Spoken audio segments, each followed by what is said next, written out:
governo oferece algum tipo de auxílio para esses casais que têm filhos, que querem ter filhos? Como é que funciona isso? Sim, oferecem auxílios. Olha, esses auxílios sempre vão mudando de nome, na verdade, né? Mediante os governos vão mudando, eles vão mudando os programas. Na minha época, há 2 anos e meio atrás, não sei se tá assim hoje em dia, tá, gente? Mas na minha época, que também não é tão longe assim, eu recebi um programa que eles chamavam de Prêmio alla Nascita, né? Que é prêmio pelo nascimento, né? Eu recebi enquanto estava grávida. Acho que lá para o 7º mês que podia pedir. Eu recebi 700 euros de uma vez só, né? 700 euros. Eles depositaram na minha conta, o governo, 700 euros, só por estar grávida, sabe? E depois que o bebê nasce, você faz o bônus bebê, né? Você vai atrás e tal para fazer o bônus bebê. Que aí eu não lembro o preço, mas não era 700 euros, né? Eram, sei lá, 90 euros, era uma ajuda de custo que você ficava recebendo. É um valor também, né? Em produtos. Sim. Durante alguns meses eu recebi esse bônus bebê também. Mas vale a pena, né, você ficar olhando a lei, se você está grávida agora, nesse momento, talvez não seja mais prêmio Alanasta, seja um outro nome, né? Eles sempre vão mudando, sabe? Os programas, os nomes, eles sempre vão mudando.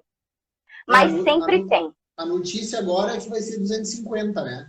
Por mês. Eu não sim, me lembro até a gente está aguardando. Sim. Tem isso. A gente está aguardando. É previsto para o ano que vem, né? A gente está aguardando essa nova lei. Eu só escutei, mas eu não sabia como é que era, assim, né? A visita ao pediatra, depois que nasce o bebê, faz de quanto em quanto tempo? Olha, depois que o meu bebê nasceu, assim, no primeiro mês, deixa eu ver, os primeiros meses foram várias, assim, eu nem sei te falar quantas, até porque tem até uma curiosidade, se você der sorte no seu pediatra, aqui na Itália, é ele próprio que vai fazer a vacina do bebê. Se você der muita sorte, você não vai precisar levar em posto. E eu dei essa sorte, era o meu pediatra que fazia a vacina do Luca.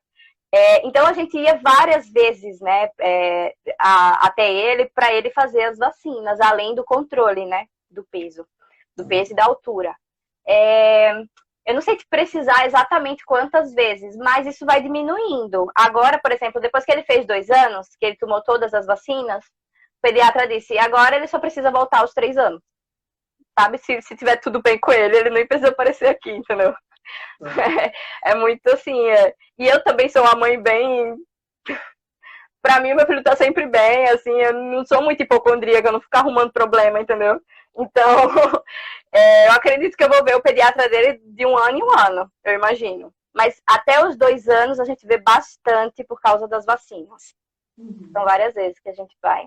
Mas não tem essa coisa de fazer várias vacinas de uma vez só. Acho que o máximo que ele fez foram 2 por vez. Sempre se fala, não só nessa questão de filho, óbvio, né?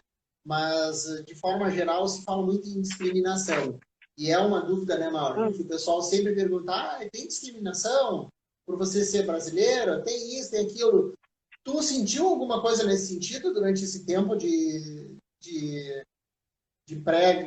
gravidez, digamos assim? De pré-parto? Ai, gente, eu não sei se eu tô sendo floreando muito a Itália aqui para quem tá assistindo, mas eu tive uma experiência tão boa com essa coisa de maternidade que eu realmente não tenho o que falar de discriminação. Até porque eu acho que muitos estrangeiros engravidam na Itália, entendeu? A população italiana mesmo, ela é uma população muito velha, né? Uma população muito idosa. E os estrangeiros que aqui moram engravidam bastante. E eu tinha tanta estrangeira no meu grupo, assim, eu não senti. Lembrei de uma coisa aqui. Dos profissionais, eu não senti. De forma alguma. Nem durante o acompanhamento da gravidez, nem lá no hospital. Não senti discriminação alguma deles. Mas eu senti um pouquinho, para não ser 100%. Eu senti um pouquinho, assim, de quem fazia o curso comigo. De outras mães, eu senti um pouquinho. Assim. De outras mães, dos profissionais. Não, dos profissionais de jeito nenhum. Não senti de jeito nenhum. De outras mães eu senti um pouquinho. Eu achei que elas não queriam ficar muito perto de mim durante E elas eram italianas. Italiana, sim. Mas assim, eu não levo a ferro e a fogo isso, sabe? Às vezes é uma impressão pessoal, às vezes, sei lá, você não deu sorte com as pessoas com quem você fez, sabe? Mas uma coisa boa que eu posso falar é que os profissionais jamais senti discriminação vinda deles. Natália, Nem durante... Nesse curso que vocês participaram, que tu comentou, também tinha o preparo na questão da amamentação? Como é que funciona essa questão de amamentação?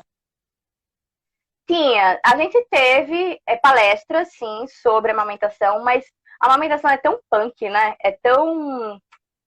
É uma coisa... Não é... Ela deixou de ser natural, né? Você tem que aprender para amamentar, nem sempre é fácil, nem sempre é de primeira que o bebê pega. E eu tive palestras, mas ainda assim foi extremamente difícil. E o que eu posso dizer é que as palestras, assim, não me deixaram 100% pronta para amamentação. Se eu falasse isso, eu estaria mentindo. Mas o acolhimento que eu recebi depois foi muito importante para mim, sabe? As parteiras, tanto as parteiras que me acompanharam, quanto as parteiras do hospital do lado da minha casa, que nem sabiam quem eu era, todas se mantiveram extremamente abertas para me acolher, para eu ir lá com o meu filho, tirar dúvidas, para eu mostrar como é que eu estava amamentando ele, para elas perceberem se eu estava fazendo alguma pega errada, sabe? Elas se mostraram... Sim, elas se mostraram bem abertas. Isso foi importante. Mas, assim, durante o curso, eu achei que eu não fiquei, não, preparada para amamentação. Mas, graças a Deus, eu tive suporte depois. Tu conseguiu amamentar o Luca? Eu amamento ainda. Ai, que amor! Que amor! Sim. E como é que tu faz para conciliar estudo, trabalho e o Luca? Como é que tu tá fazendo? Porque tu estuda, né? Sim, eu faço letras aqui na Universidade de Pisa. Tem uma coisa boa da universidade. Todo mundo me pergunta isso. Mas como é que você consegue conciliar? Porque meu filho ainda não foi para a escola. Ele vai para a escola daqui a alguns dias, né? Pela primeira vez. Então, todo mundo me pergunta. Mas é porque a universidade na Itália é muito flexível. Eu consigo fazer várias matérias à distância, sabe? Tem várias matérias que já tem o programa à distância para a pessoa. Assim, de cara, quando você vai ler o programa da matéria, da disciplina, né? Já tem lá, para não frequentantes, tal livro, sabe? Tipo, e a gente se vê no dia do exame oral, é mais ou menos assim. Então, eu, como sou um curso de humanas, eu consigo fazer isso tranquilamente. Imagino que nos cursos de saúde não seja tão flexível dessa forma, né? Saúde, exatas, mas humanas é extremamente flexível. Depende muito essa relação entre aluno com a disciplina, depende muito da relação aluno-professor, do quanto o professor é aberto ou não, mas a presença não é uma questão, entendeu? Até porque, para eles, você pode estudar em casa através dos livros e depois ir num ricevimento, que é o recebimento deles, né? Você vai lá tirar as dúvidas, conversar com o professor, então é como se fosse uma aula, sabe? Eles já estão bem acostumados com isso. Então eu consigo conciliar por causa dessa flexibilidade da universidade. Legal, isso. Né? Isso aí. E como é que é essa questão de criar um filho bilíngue? Como é que tu está experienciando tudo isso? Nossa, eu até falo que casa de ferreiro, espeto de pau, né? Porque eu tô estudando para ser uma linguista, então isso deveria ser, tipo, 100% na minha casa, né? Mas não é. Por quê? Porque para você criar um filho bilíngue, assim, a aquisição da linguagem é uma coisa natural, assim, não é uma coisa para você se preocupar tanto, assim. Mas existem formas de você ajudar a criança nesse processo. Por exemplo, se são dois pais da mesma nacionalidade, os pais podem falar a língua deles em casa e a língua do país fora, né? Se são pais de nacionalidades diferentes, cada pai pode falar, o pai fala uma língua, a mãe fala outra. Então, é um jeito de ajudar o filho na aquisição da linguagem, porque ele vai saber quando ele vai trocar o sistema linguístico, sabe? Com a minha mãe eu falo essa língua, com meu pai eu falo essa língua. Só que aqui em casa não foi assim. O meu marido é brasileiro também, então a gente pensou, quando o Luca estava na minha barriga, a gente fez, não, em casa a gente fala português e na rua a gente fala italiano. Porque assim ele vai trocar facilmente, ele vai saber quando vai falar uma língua e a outra. Mas não deu certo, né? O meu marido, ele fala 100% do tempo italiano com meu filho. Ele, enfim, ele não consegue falar português com ele sempre fala italiano com ele. E, de repente, eu vi que o meu filho estava se desenvolvendo muito em italiano e quase nada em português, né? A compreensão da fala, né? A compreensão auditiva, não. Ele é mais ou menos a mesma coisa nas duas línguas. E aí eu pensei, não, eu preciso ser a referência de português para ele. Eu vou parar com essa coisa de português em casa e italiano fora, porque não está funcionando, que só eu estou fazendo isso, né? Então, eu preciso ser a referência de português para ele. Aí eu tô na fase de quebrar o gelo, tentar falar português na rua, porque eu para mim não é natural, não sai natural falar português na rua, sabe? Eu sou muito acostumada a falar italiano na rua. Então, eu tô na fase de quebrar o gelo, começar a falar com ele em português na rua também, para que ele tenha essas duas referências, né? Quando ele falar português e quando ele deve falar italiano. Vamos ver se vai dar certo. E como é que está sendo a procura da escola para o Luca? Como que tu falou, tu já sabe para onde é que ele vai. Como é que tu fez essa escolha? Sim. Aqui na Itália, ele está com 2 anos e meio. Ele deveria ir para o Nido, que é a creche, né? Aqui na Itália. É de 0 a 3 anos, o Nido. Só que eu não queria que ele fosse para o Nido, eu queria que ele fosse para a escola de infância, a escola materna, que é a escola que eles vão dos 3 anos aos 6. Aí eu fiz todo o procedimento do edital da escola materna, como antecipatário, que é, né, o bebê que está antecedendo a idade e tal, mas eles rejeitaram, eles disseram, não, a gente não pega antecipatário, a gente não pega bebê pequeno, né? Então ele foi rejeitado na escola materna, isso na escola pública, né? Aí depois eu tive que fazer todo o edital da creche também, né? Para ser mais condizente com a idade dele. Uhum. E aí, mesmo assim, ele ficou de fora. Mesmo assim, ele ficou de fora. Não mais pela idade. Eu acredito que por outros pré-requisitos. Por exemplo, trabalho dos pais, né? Eles dão preferência a quem tem trabalho formal. Pais que têm trabalho formal, eles dão preferência na creche. Então, a gente não tem trabalho formal, nem eu nem meu marido, né? Nós somos estudantes, bolsistas, a gente tem bolsa na universidade. Então, a gente acabou ficando atrás de muitos pais, né? Aí, meu filho acabou ficando em lista de espera. Aí eu disse, sei lá, vamos procurar quanto é a escola privada, né? A gente nunca nem olhou essas coisas. Tudo que a gente fez aqui na Itália sempre foi público. A gente começou a procurar preço de escola privada, viu que daria pra gente, pelo menos meio período daria pra gente pagar, então ele vai para uma escola privada. E é o que eu estava querendo. Eu estava querendo que ele entrasse na escola materna, né, escola de infância, e ele vai entrar mesmo sendo antecipatário, o que seria quase impossível na escola pública, né? Ele vai conseguir conviver com bebês um pouquinho maiores que ele. Eu não queria a creche, né, o Nido, porque seriam bebês de 0 anos, sabe? Imagina. E o meu filho já tem quase 3 anos. Pois aí eu fiz, explica um pouquinho como é que funciona a escola, assim. A creche vai de que idade a que idade? De 0 a 3 anos. A creche. É a creche. Depois vem o Nido. O Nido é a creche. O Nido é a creche. Depois vem o... E depois vem a escola materna, que é o jardim da infância, né? De 3 a 6 anos. Aí depois vem a elementare, que aí é a partir dos 6 anos, né? Que aí vai prima elementare, segunda elementare, né? E vai seguindo. Então o início é a creche, que é o Nido, e depois é a escola materna. Sim. São essas duas. Escola materna. Exato. Aí o meu filho, como ele ficou fora do edital, né? Fora das graduatórias da escola pública, eu tive que colocar ele na escola privada mesmo. E aqui na Itália, é até bom eu falar isso, aqui na Itália, se você está programando vir aqui para a Itália com a sua família, é importante saber os prazos dos editais das escolas. Por exemplo, janeiro é o prazo que você faz a solicitação para a escola materna.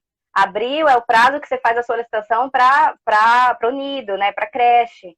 Então é importante você se informar dessas coisas, porque se você chegar em dezembro, sei lá, em novembro, você não vai conseguir colocar seu filho em canto nenhum, sabe? Porque já vai ter passado todos os editais, já vai ter, essas crianças já vão ter entrado. Pode ser que você chegue numa escola privada, não sei, e converse com as pessoas e consiga colocar, mas é importante, né? Se você vem com a sua família, é importante você saber desses prazos que existem aqui na Itália para você poder inscrever seu filho na escola pública. Agora, setembro, abre algum edital dessas escolinhas? Não. Não, agora em setembro eles começam. É o início do ano letivo. Então eles já estão todos. Em janeiro para iniciar em setembro. Exato, é assim. Qual o órgão que faz isso? Você faz diretamente com as escolas. Diretamente com as escolas. Existem institutos que são responsáveis pelas escolas, assim. Por exemplo, a minha região é a região do Instituto Futini, aqui em Pisa. Aí ele é responsável por tal escola. É mais ou menos assim. Tem que procurar o instituto de referência daquela escola. Mas isso tudo você consegue indo falar com a escola, né? Você consegue saber. Por exemplo, você chegou aqui na Itália, acabou de chegar com a sua família, você não sabe como, né? Não sabe nada dessas coisas. Vai na escola mais próxima da sua casa, que eles te direcionam, né? Para qual instituto você tem que fazer a solicitação, todas essas coisas, eles te direcionam. E nessas escolas privadas, também tem horário integral, semi-integral? Tem. Públicas e privadas? Isso é outra coisa, sim, é outra coisa que que eu até esqueci de falar. Aqui você escolhe. Vocês, tanto na creche quanto na materna, sim, na materna. A partir do elementar, não, porque eles já ficam o dia inteiro, né? Porque já é escola d'obbligo, né? Escola obrigatória. A escola obrigatória na Itália, ela começa a partir dos 6 anos. Abaixo disso, você escolhe se o seu filho vai ficar meio período, se ele vai ficar integral, tanto no público quanto no privado, você escolhe. Ou se não vai ficar, não é obrigatório também. Não é obrigatório. Você pode ficar com seu filho em casa até os 6 anos, você pode ficar com ele em casa. É recomendado, a partir dos 3 anos, você começar a sociabilizar ele, né? É recomendado, mas é só uma recomendação. Você pode ficar com ele até 6 anos em casa, sem nenhum problema. Eu vi também que tem escolas que até alimentação oferecem, quando é integral. Sim. Na escola, sim, exato. Elas oferecem sim. Na escola privada, óbvio, você paga, né? Você paga tudo, tanto a mensalidade quanto a alimentação. E na escola pública, você, com base no seu ISE, com base em várias coisas, você paga também a alimentação de acordo com o que você pode, né? Com base na sua renda, você paga um pouco, sim, pela alimentação. Segundo as tuas experiências, é melhor criar um filho no Brasil ou um filho aqui na Itália?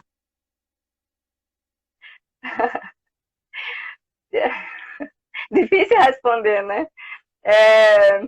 Olha, eu só criei meu filho aqui, né? Ele nasceu aqui, então óbvio que eu vou puxar a sardinha para cá, porque eu sou muito feliz com as minhas escolhas. Eu acho que eu consigo dar para ele exatamente o que eu sempre quis, né? Eu sempre quis que ele convivesse num ambiente multicultural, né? Com gente do mundo inteiro. Eu sempre quis isso. Eu sempre quis que ele tivesse uma vida simples, porque é a vida que a gente tem aqui, mas cheia de coisas que pra gente são importantes. Meu marido é igualzinho a mim, assim. A gente é o queijo e a goiabada, sabe? Exato. São as mesmas coisas que eu considero importantes, ele considera também, que a gente sempre fala assim, a gente tem uma casa pequena, mas a gente tem uma cidade inteira para o nosso filho, sabe? A gente sempre fala isso. Isso é uma coisa que eu consigo aqui dar para ele. Então eu não sei como seria a minha experiência sendo mãe no Brasil. Com certeza seria muito diferente disso, né? Com certeza seria muito diferente, eu teria que me adaptar. Né? É o que a gente estava conversando. Sim. Nós tivemos o nosso no Brasil. Tem o ônus e o bônus, né? Tem aquela questão de estar perto da família, dos amigos, mas tu tem muita preocupação com a segurança. Eu te contei alguns casos, né? Tenho muita preocupação com a segurança. Isso pesa bastante. Né? Aonde vai, ele vai crescendo e aquelas incertezas vão aumentando.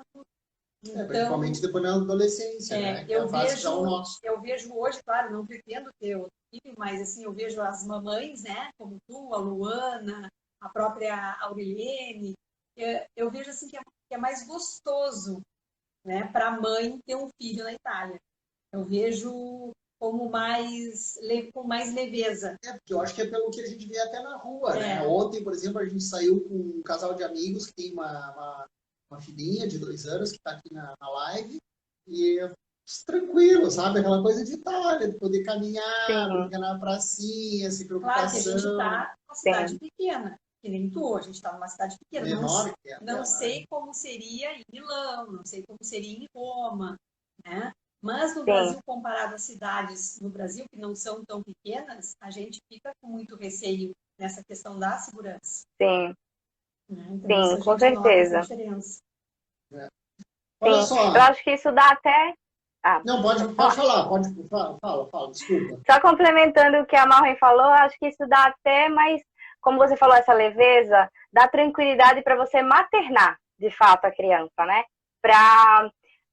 Até essa coisa assim, por exemplo, no Brasil, como a gente tem muito receio de sair para a rua com o filho, então é uma criança cheia de energia o tempo inteiro dentro de casa, você não tem tranquilidade para maternar o seu filho, né? Você tem as suas coisas para fazer, seu filho está cheio de energia dentro de casa.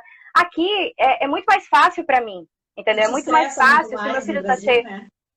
Sabe? Seu filho, exato. Se meu filho tá com muita energia, eu vou pro parquinho com ele, porque eu sei que não vai ter problema nenhum, entendeu? Então, de fato, nesse sentido, é muito mais leve. Sim. E qual é o conselho que tu deixaria para uma futura mamãe? Tu, como mãe do Luca, vivendo toda essa experiência na Itália, qual o conselho que tu deixaria para uma futura mamãe? Pensando na minha experiência de fato, assim, em como eu mudei muito depois dele, o conselho que eu daria é estude a maternidade, porque ninguém fala isso pra gente. Ninguém fala pra gente ler livros sobre maternidade. Ninguém fala pra gente estudar as fases de desenvolvimento da criança, desenvolvimento neurológico da criança, desenvolvimento motor. Ninguém fala essas coisas pra gente, entendeu? Então a gente acaba ficando ansiosa por coisas sem necessidade, acaba se estressando por coisas sem necessidade, porque a gente não tem conhecimento, a gente não estuda para ser pai e mãe, entendeu? A gente estuda anos para ser algum profissional, né? Mas não estuda para ser pai e mãe. Então, eu daria esse conselho para alguma menina da minha geração que queira engravidar agora. Daria esse conselho, estuda a maternidade. Tem vários livros legais. Se quiser, fala comigo, eu posso dar indicação de livro, né? Para a gente entender melhor como funciona o mundo a partir da visão da criança, sabe? Acho isso super importante, para que a gente consiga se conectar mais com o nosso filho, né? Porque a gente vive tão no automático, vive tão nessa cabeça de adulto, né? Nessa pressa, que acaba não conseguindo se conectar tão bem com as crianças. Então, eu deixaria este conselho. E outra, eles não vêm com bula, né? Não vem com bula. E mesmo quando vem, a gente não entende. O manual é difícil. Então, olha só que coisa. Mesmo. E assim, os livros, eles ajudam a gente a se entender, sabe? A se acalmar, porque todo esse nervosismo que pode gerar a maternidade, isso tudo é nosso. É tudo coisa da nossa cabeça, a nossa ansiedade, sabe? A nossa ansiedade, o nosso estresse não tem a ver com a criança. A criança vai se desenvolver como qualquer outra. Ela vai se desenvolver dentro do tempo dela, entendeu? Ela vai passar por várias fases. Por exemplo, o meu filho não vai ter birra, porque eu vou saber educar ele, entendeu? Tipo, ele vai ter birra, ele vai se desenvolver os neurônios dele como qualquer outra criança, entendeu? Então, se a gente tá consciente dessas coisas, eu acho que fica mais fácil de passar pelas fases, sabe? Ai, Natália, que bom conversar contigo. Que bom saber um pouco mais da tua história. Muito obrigada, gente. Foi uma honra, foi um prazer. Obrigada. Valeu, um bom final de semana aí para vocês. Obrigada. Beijo grande. Para vocês também. Beijo. Tchau, tchau. Pessoal, tchau. Obrigada. Obrigado a todo mundo que participou com a gente, né? Valeu, tchau, tchau.